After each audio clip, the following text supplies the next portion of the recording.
What about the Democratic Party? How do they rebuild from here? And in your view, you follow this very closely, US politics, are they at rock bottom?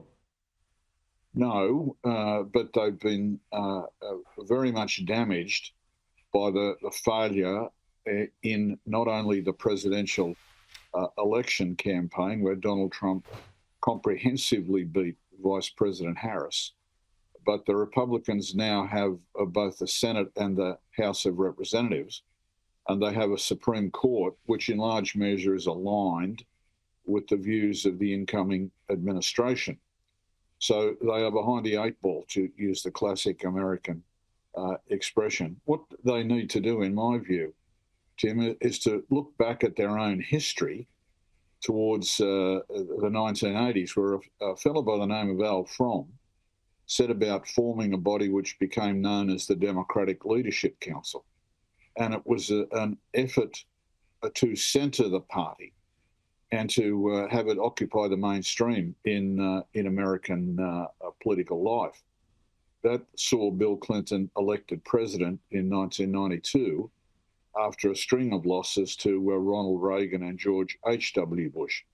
So that effort to bring the moderates in the party together, to centre the party in terms of policy and performance, and to reach out to a lot of Americans in that middle ground who may well feel unrepresented. That's the best way to go. It's worked previously. There's no reason it can't work again. Yeah, we'll watch that space with interest. Finally, just back to the Republicans, it seems like Ron DeSantis is right in the mix now, isn't he, to come in as a Donald Trump pick?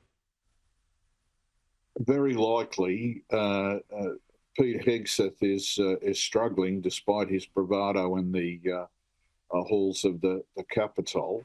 There's an article in the New Yorker just recently which is really quite devastating in terms of a very checkered history of the nominee for Defence Secretary. So if we saw President-elect Trump turn to Governor DeSantis, there would be very few surprises there. And you may have observed that Florida has become increasingly important in Republican Party politics. Not only does the president-elect live there at Mar-a-Lago, but a number of prominent Republicans have been included in the batch of nominees going forward.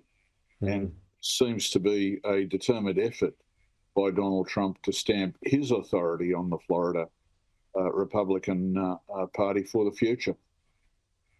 Yeah, absolutely. They are interesting times. Stephen, always great to chat. Thank you.